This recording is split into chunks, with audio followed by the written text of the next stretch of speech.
नमस्कार मित्रांनो, सोरा स्मार्ट या यूट्यूब चॅनलमध्ये आपलं सर्वांचं स्वागत आहे. आज आपण जी-एस पार्ट सुरू करणार आहोत. यामध्ये हळूहळू का होईना आपण जी-एसचे क्वेश्चन सर्वच कव्हर करण्याचा प्रयत्न करणार आहोत.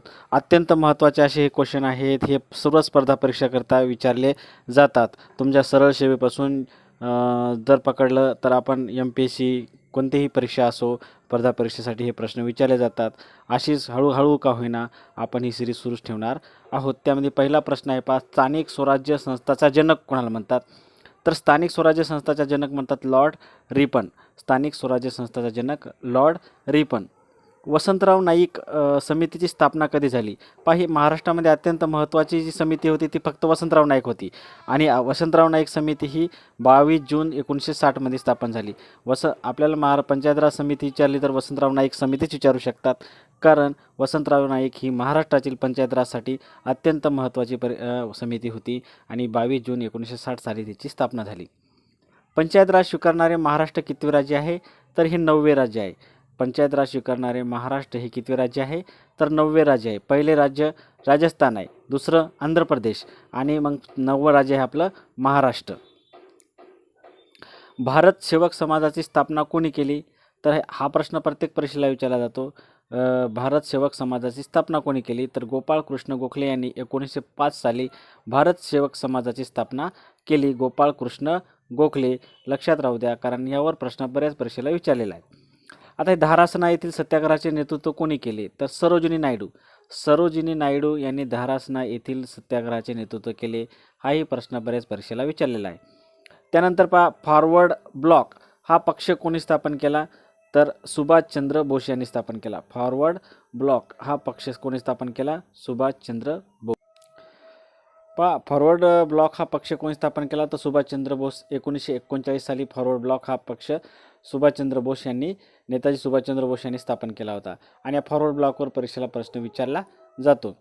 आर्य महिला समाज ही संस्था कोणी स्थापन केली? तर आर्य महिला समाज ही संस्था पंडिता रमाबाई यांनी स्थापन केली. आर्य महिला समाज ही संस्था कोणी स्थापन केली?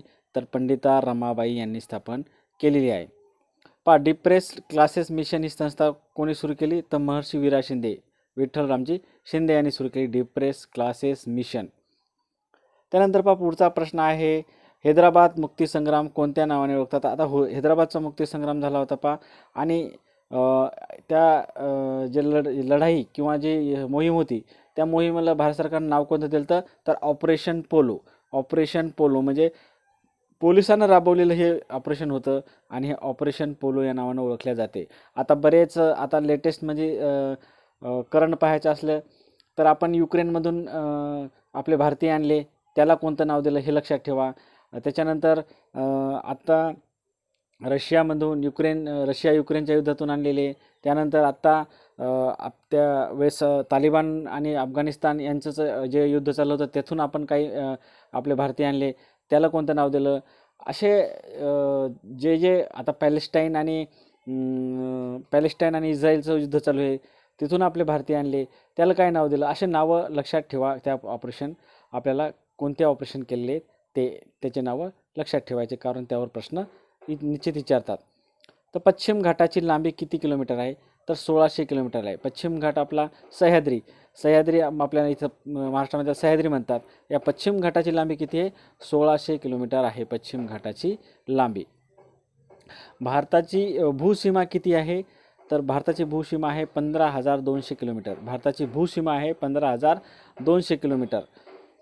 त्यानंतर पहा, पुढचा क्वेश्चन आहे की भारताला सागरी किनारा किती लाभला आहे? भूसीमा 15,200 किलोमीटर आणि सागरी किनारा लाभला आहे 7,517 किलोमीटर. 7,517 किलोमीटरचा सागरी किनारा भारताला लाभलेला आहे.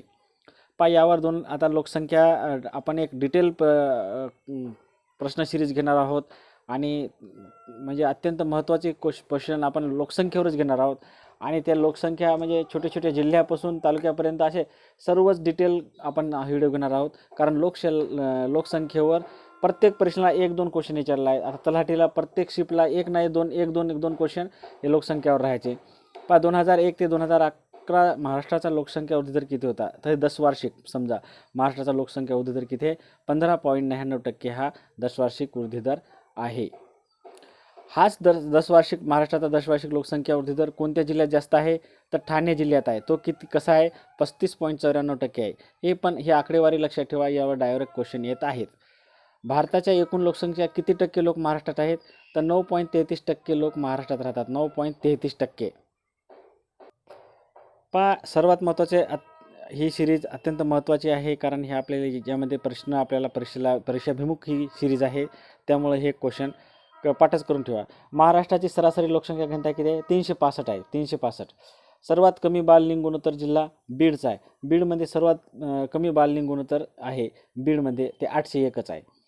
सर्वात जास्त बाललिंग गुणोत्तर कोणता जिल्हा आहे? तर गडचिरोली 956. 956 हे सर्वात चांगलं बाललिंग गुणोत्तर. आता बाललिंग गुणोत्तर कोणते? 0 ते 6 वर्ष हे बाललिंग गुणोत्तर गडचिरोलीमध्ये जास्त आहे 956 आणि बीडमध्ये 801 सर्वात कमी. कोणत्या जिल्ह्यात सर्वाधिक विहिरी आहेत? तर अहमदनगर. अहमदनगरमध्ये सर्वाधिक विहिरी आहेत. आणि महाराष्ट्रामध्ये सर्वात जास्त म्हणजे जलसिंचन किंवा जलस्रोत आहेत ते विहिरी आहेत, आणि त्याद्वारे सर्वात जास्त सिंचनाखाली किंवा सिंचन केले जाते ते विहिरीतून. महाराष्ट्रात विहिरीची जलसिंचनाचा किती टक्के आहे? तर 55%. ऑब्वियसली 55% असल्यामुळे सगळे बाकीचे कमी पडतात जलसिंचनाचे, म्हणजे तलावातून किंवा उपसा जलसिंचन, कालवा जलसिंचन हे कमी आहे. त्याच्याऐवजी विहिरी जलसिंचन सर्वात जास्त आहे 55%. आणि मग विहिरी सर्वात जास्त कुठे आहेत? अहमदनगरमध्ये. हे लक्षात ठेवा. चॅनलला लाईक करा, शेअर करा, सबस्क्राईब करायला विसरू नका. धन्यवाद.